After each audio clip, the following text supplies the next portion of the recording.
Hi అండి, అందరికీ నమస్కారం. గౌతమీపుత్ర శాతకర్ణి ఈ సినిమా పేరులోనే ఒక పవర్, ఒక పౌరుషం ఉంది. అందుకే ఈ సినిమాని చేస్తున్నారు బాలేబాబు గారు. ఇది బాలకృష్ణ గారి 100వ చిత్రం కావడం మరొక విశేషం. మరి ఈ చిత్రం ఎప్పుడు రిలీజ్ అవుతుందా అని బాలేబాబు అభిమానులందరూ కూడా ఎంతో ఉత్కంఠగా ఎదురు చూస్తున్నారు. ఎన్నో అంచనాల మధ్య ఈ సినిమా మన ముందుకు రాబోతుంది. గౌతమీపుత్ర శాతకర్ణి. గౌతమీపుత్ర శాతకర్ణుని జీవిత చరిత్ర ఆధారంగా తీయబడ్డ సినిమా. మరి ఈ చిత్రాన్ని దర్శకత్వం వహించారు క్రిష్ గారు. మరి ఈ రోజు ఈ చిత్రం గురించి మాట్లాడడానికి బాలకృష్ణ గారు అలాగే క్రిష్ గారు మనతో ఉన్నారు. ఆలస్యం చేయకుండా వాళ్ళతో మాట్లాడదాం రండి.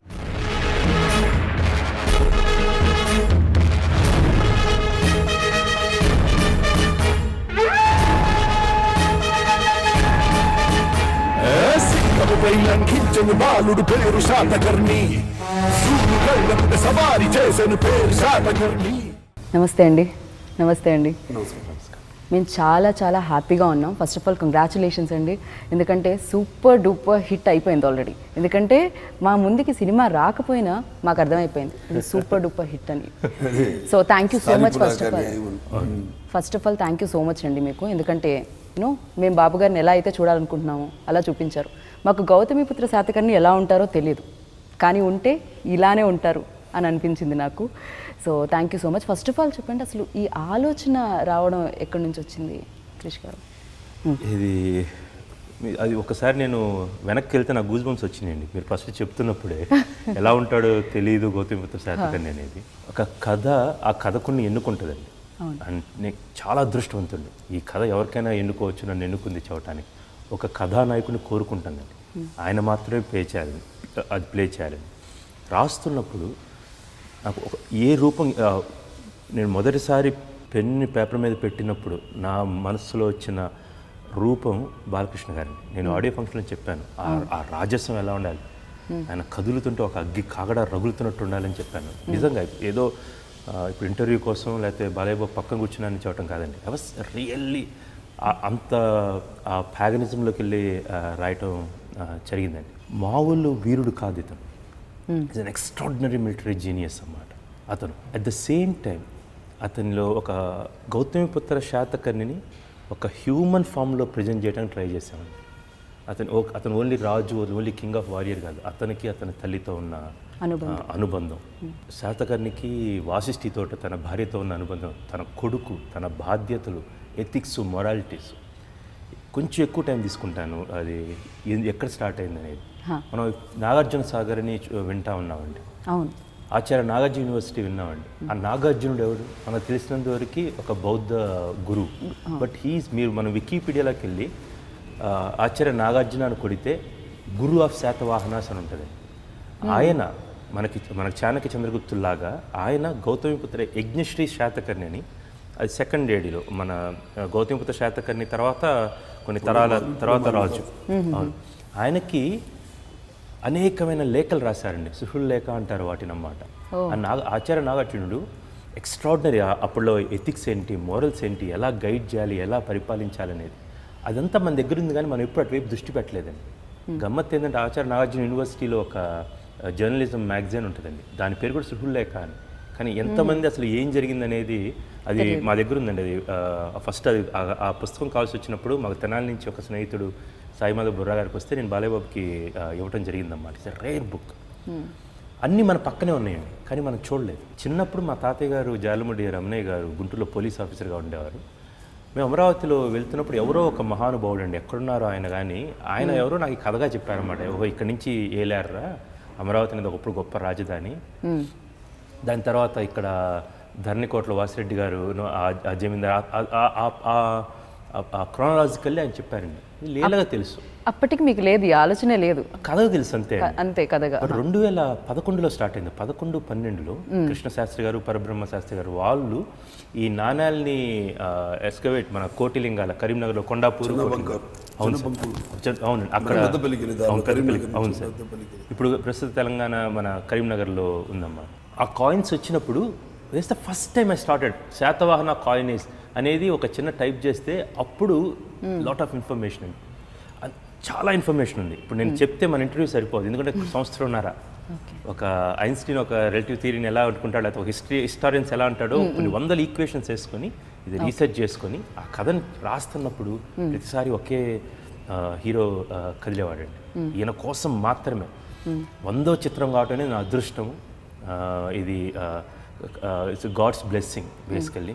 ఆయన గనక ఈ సినిమా గౌతమిపుత్ర శాతకర్ణిని తర్వాత చేద్దామంటే ఆ తర్వాత 5 ఏళ్ళైనా 10 ఏళ్ళైనా 20 ఏళ్ళైనా నాగేవాడిని. ఆయన చేసిన రోజు చేస్తుండేవాడిని. There is no other man who can do that actually. ఈ సినిమా రిలీజ్ అయిన తర్వాత మీకు చెప్తారు. ఈ కథ నాన్నగారు కూడా చేద్దాం అనుకున్నారు అట. ఆ విషయం మీకు ముందు తెలియదని నేను విన్నాను, ఆ తర్వాత తెలిసింది. అసలు ఏమిటండి ఈ కోఇన్సిడెన్స్? అంత కాకతాళీయంగా యాదృచ్ఛికంగా జరిగింది ఇదంతా. నేను కూడా ఇక 100వ సినిమా ఎటువంటి సినిమా చేయాలి అన్న ఒక క్లిష్ట పరిస్థితుల్లో ఉన్నప్పుడు, సతమతం అవుతున్నప్పుడు, నాలో నేను ఒక కాన్ఫ్లిక్ట్ జరుగుతున్నప్పుడు, అంతర్యుద్ధం జరుగుతున్నప్పుడు ఎన్నో కథలు వినడం జరిగినాయి. కొన్ని నచ్చలేదు, కొన్ని ఏమో నా 100వ చిత్రం స్థాయికి అనిపించలేదు. సరే ఒక్క కథ నేనే అనుకుని ఏదో చేసుకుంటున్నాను, ఆ రైతు అని అప్పుడు అనుకుని కృష్ణవంశీ గారి డైరెక్షన్లో అనుకుని జరుగుతూ ఉండింది. సడన్గా కవర్ పెట్టారు ఆయన నన్ను కలవాలని. అంతకుముందు పరిచయం కూడా ఎప్పుడన్నా ఫంక్షన్స్లో అది కలవడం అంత ఇది కూడా లేదు మాకు, అటాచ్మెంట్ కానీ ఎటువంటి. సరే ఇట్లా చెప్పారు, ఒక ఎవరి ద్వారా అయితే కబురు పంపారో అట్లా ఒక అద్భుతమైన సబ్జెక్టు అనుకుంటున్నాను, వచ్చి డిస్కస్ చేస్తాను. సరే అన్నాను. ఆయన రావడం జరిగింది, కలిశారు, చెప్పారు ఇట్లా గౌతమిపుత్ర శాతకర్ణి అనుకుంటున్నామని. మరి కథగా కంటే కూడా ఆయన ఉన్న ఎంతూసియాజం రాగానే చెప్పడం, ఇంకోటేమో ఒక తెలియని ఒక వీరుని గాథ. చల్లని సముద్రం దాగిన బడబలనంతో ఆ నల్లని ఆకాశంలో కానరాని భాస్కరులు అందరూ అంటారు అన్నారు మహాకవి దాశరథి గారు. సరే అలాగే ఇది బాగుంది, ఒక ఏమో అంత అంటే ఎట్టాంటి కట్టె కొట్టే తెచ్చే అలాగా అయిపోయింది మొత్తం. అంతే, ఎక్కువసేపు కలవలో ఒక 10 నిమిషాలు అనుకుంటా ఫస్ట్ మీటింగ్. అంతే, అంటే సినిమా ఎంత ఫాస్ట్ గా తీసేశారో చెప్పడం కూడా. ఎస్ చేస్తున్నాం సినిమా అన్నాను. అంతే అంతే దయవచ్చాది.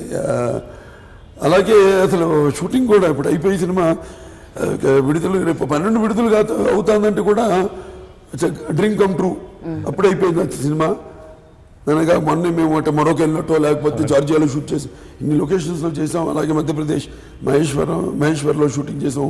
ఆల్మోస్ట్ 9 రోజులు షూటింగ్ చేసాం అక్కడ. సరే అంతా ఒక కళలాగా అయిపోయింది మొత్తం. సో ఇంత తొందరగా సినిమా, ఇంత పెద్ద చిత్రం ఇంత తొందరగా అవ్వడం. అండ్ ఏదైతే నాకు తెలియదు ముందు ఈ చిత్రం నాన్నగారు చేయాలనుకున్నారని, తర్వాత మా కొమ్మని అంతా బయట పెట్టారు. ప్రదీప్ గారు ఒక ఆయన, అలాగే ప్రసాద్ గారని. సో ఇది ఎలా జరిగింది అంటే ముందు అంటే ముందు ఆయన అనుకున్నారని నాకు తెలిసిన, ఆయన అనుకున్నారు కాబట్టి చేశాను అనుకోవడం, అది ఒక తండ్రిగా ఆయన అనుకున్నారు, నేను చేస్తున్నాను ఆ అది వేరు, ఆ ప్రేరణ వేరు.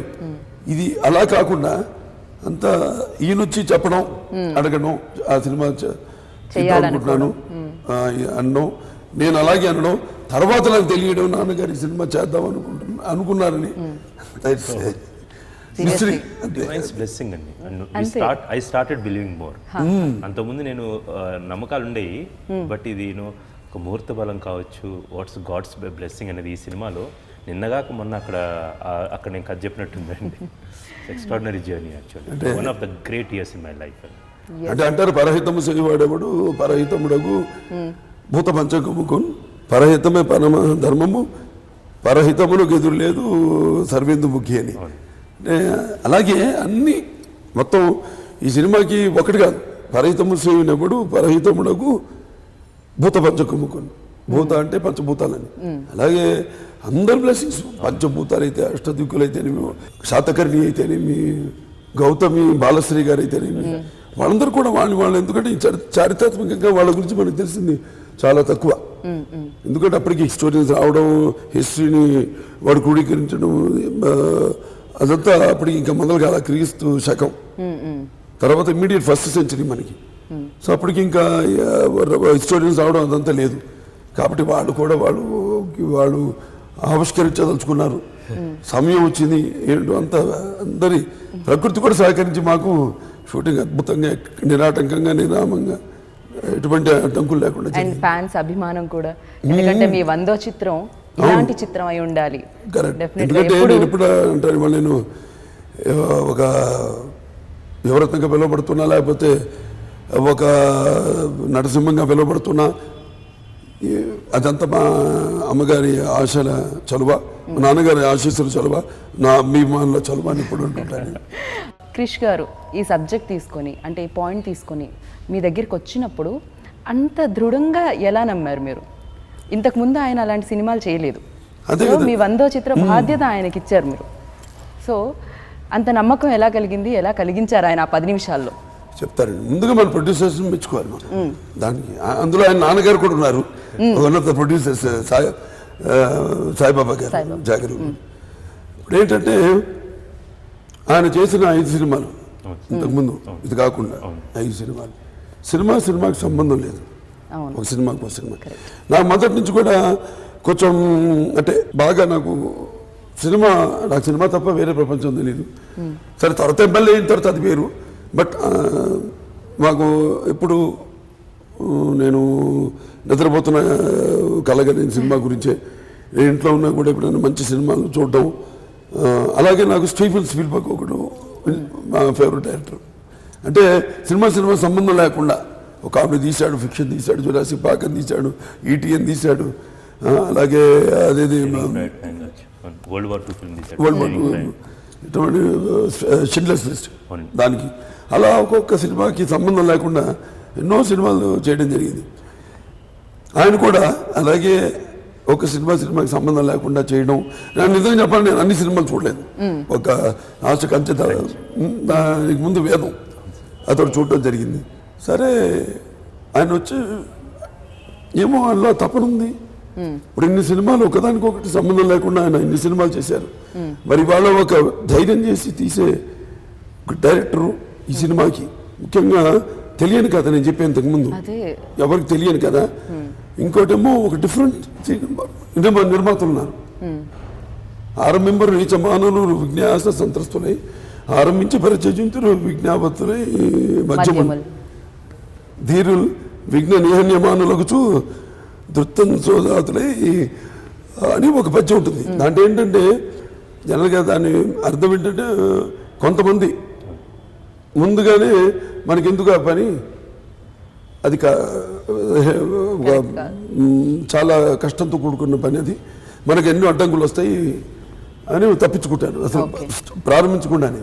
అలా కాకుండా కొంతమంది ఏంటంటే అడుగు పెట్టాక రుచి చూశాక దాంట్లో ఉండగా పనులు ఉండగానే కొంచెం అడ్డంకులు రావడం, దానికి భయపడి మనకి అటు జారుకోవడం సంభవిస్తుంది. అలా కాకుండా ఒక సంకల్పంతో ఒక ఆత్మవిశ్వాసంతో ముందుకు వచ్చిన నిర్మాతలు నేను ముందుగా నేను అభినందిస్తున్నాను.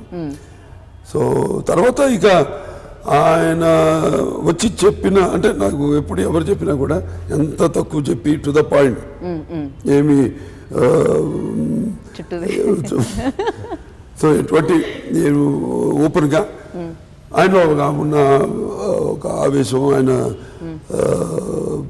అది మెయిన్గా నాకు దానికి నేను ఆకర్షితుడయ్యాను. గౌతమిపుత్ర శాతకర్ణి గురించి ఎవరికీ తెలియదు, కొంచెమే తెలుసు.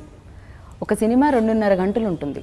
ఆ తెలిసిన దాంతో సినిమా తీయాలంటే కష్టం. మీరు ఇందాక అన్నట్టు 2011లో మొదలుపెట్టిన మీరు తెలుసుకోవాలని ఇన్ని సంవత్సరాలు తెలుసుకున్న తర్వాత ఈ సినిమా మాకు అందించారు డెఫినెట్గా. కానీ ఆయన ఎలా ఉంటారు, ఎలా ఉండేవారు, ఇవన్నిటినీ ఎక్కడి నుంచి గ్యాదర్ చేయడం జరిగింది? లేకపోతే దీంట్లో ఏమైనా ఊహ ఉంటుందా? మొత్తం అంతా చాలా ఊహ ఉంటుందండి, చాలా కొద్దిగా తెలిసింది. బేసికల్గా ప్రతిదీ we have to dramatise for the taste of audience.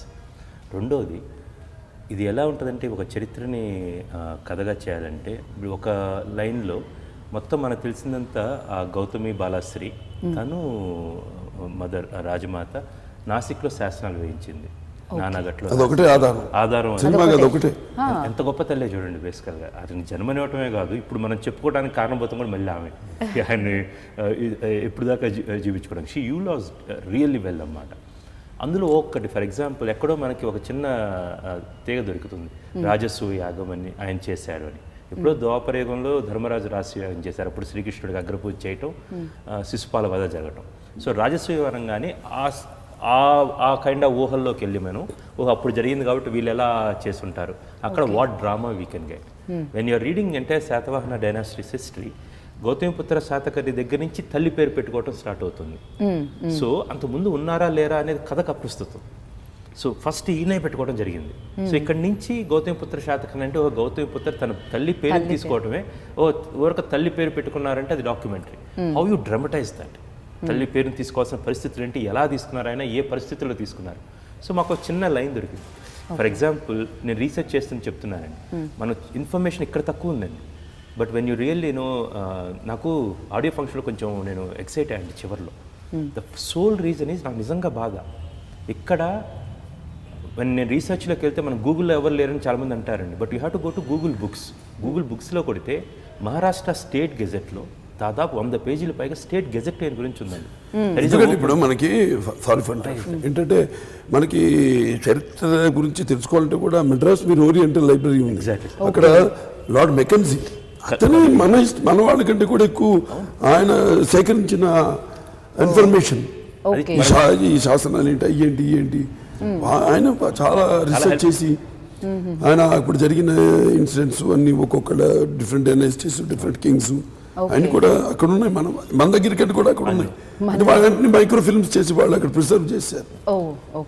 First time చెప్తున్నప్పుడు ఆయనకి వాయిస్, సార్ ఈ సినిమా మీ వాయిస్ ఓవర్లో స్టార్ట్ అయింది అని చెప్పండి. Then I was telling this line, మిత్రమా మా కత్తివాదర్తో రక్తసిద్ధమైన కుంతల దేశం నుంచి పంపుతున్న లేఖ, ఇది మా స్నేహపూర్వక హెచ్చరిక. విరామం లేదు, విశ్రాంతి లేదు, దండయాత్ర సాగుతాయి, మా కత్తి కంటెను నెత్తుటి చార ఇంకా పచ్చిగానే ఉంది. అంటే డైలాగ్ దండయాత్రుడు ఉన్నాను. దండయాత్రుడు 33 రాజ్యాలకి 32 గెలిచాడు, ఒకటి మిగిలింది క్షారాట సౌరాష్ట్ర, ఒకటి మిగిలింది. సో వారిని మోపుతాడు, అయిపోయింది. మొత్తం దండయాత్రుడు ప్రయాణిస్తూనే ఉన్నాను, ఇక మిగిలింది నీది ఒక్కటే రాజ్యం. సో మర్యాదకు లొంగిపోతావా లేకపోతే శరణమా రణమా? ఒక్కసారి ప్లీజ్, ఒక్కసారి శరణమా రణమా ఒక్కసారి ప్లీజ్. అందుకని చెప్తా ఉన్నప్పుడు కత్తివాద రక్తసిద్ధం మాట్లాడుతున్నప్పుడు టిల్ శరణమా రణమా సినిమాను for all the Balayya Babu అభిమానులకు చెప్తున్నాను, ఫస్ట్ ఆయన గొంతు వినబడుతుంది, dialogues, what kind of dialogues actually. And then అతను ఆయన శాతకర్ణి వచ్చే ముందు అన్నమాట we have to built it up basically. ఒక ఆయన్ని ఎలాగైతే చూడాలనుకుంటారో అంతవరంగా మేము ఆ డిజైన్ చేసుకోవడం జరిగింది. చెప్తున్నప్పుడు మా కత్తి కంటే నెత్తుడిచారు ఇంకా పచ్చిగానే ఉంది. ఆయన గుర్తుందో లేదో మరి నేను చెప్తా ఉన్నప్పుడు దెన్ ఆయన చెయ్యి ఆటోమేటిక్ వెళ్తా ఉంది, మా కత్తి కంటే నెత్తుడిచారు ఇలా పచ్చిగానే ఉంది అంటే ఒక డ్రాప్ ఇలా పడుతుంది, ఏదో చెప్తా ఉన్నాను అనమాట.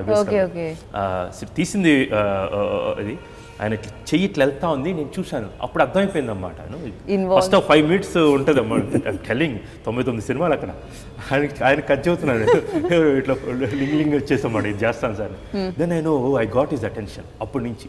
దెన్ యాజ్ ఐ ప్రోగ్రెస్ ఆ నేరేట్ చేసే టైంకి అయిపోయిన తర్వాత వాళ్ళు చాలా బాగుంది చేద్దాం చెప్పినప్పుడు నేను ఆయనకు ఒకే మాట చెప్పాను వెళ్తూ అన్నమాట, సార్ థ్యాంక్ యూ ఫర్ మీరు ఎప్పుడైనా చేస్తారు ఇంకా అంటే చెప్తానని చెప్పారు. మరుసటి రోజు లెస్ దాన్ సమ్ 12 మళ్ళీ 12-14 hours సినిమా చేస్తున్నాం, గెట్ రెడీ అన్నమాట, కమన్ మీట్. మిరకిల్ అండి యాక్చువల్గా, మిరకిల్. అంటే దీంట్లో నాకు తెలియదు కానీ నేను అప్పుడు కూడా అడగలేదు, కానీ నాకు అనిపించేది కమర్షియల్ పాయింట్ కూడా ఆయన అంటే ఒకటి ఇంతో కమర్షియల్ పాయింట్ ఏంటంటే మన తమిళనాడులో చూసుకుంటే తండ్రి పేర్లు పెట్టుకుంటారు ఇంతకుముందు, లేకపోతే ఇప్పుడు మన ఊళ్ళో పేరు పెట్టుకుంటాం, లేకపోతే మన ఇక్కడ గౌతమిని పెట్టుకోవడం కమర్షియల్ పాయింట్ అయి ఉంటుంది. ఏదైనా మీరు అడిగారు అప్పుడు గౌతమి ఎవరు లేరుగా ప్రపంచంలో, గౌతమి ఎవరు ప్లే చేస్తారు దాన్ని ముందు అది అడిగాను. అది కమర్షియల్ పాయింట్ ఓకే బాగుంది. గౌతమి ఎవరు అని అడిగా ముందండి, ఫస్ట్ పేరు వచ్చే ముందు గౌతమి పేరు వచ్చిన తర్వాత టైటిల్ అడిగా. ఇప్పుడు గౌతమి క్యారెక్టర్ ఎవరు చేస్తాను, నాకు అది ఇంపార్టెంట్. దాని మీద అబ్బా చాలా ఎక్సర్సైజ్లు చేసి అంటే హేమమాలిని గారు అనుకున్నామండి. ఎమ్మట ఆయన అడిగారు 2-3 రోజు వచ్చి సార్ హేమమాలిని గారు అనుకుంటున్నానండి అన్నమాట.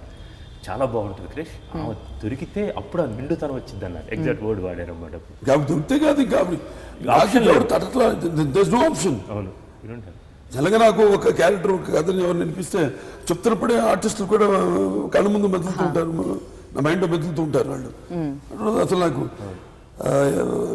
ఒక 2 రోజులు అట్లా అనుకున్నాం ఆ క్యారెక్టర్ ఎవరు దాని గురించి ఆలోచిద్దామని.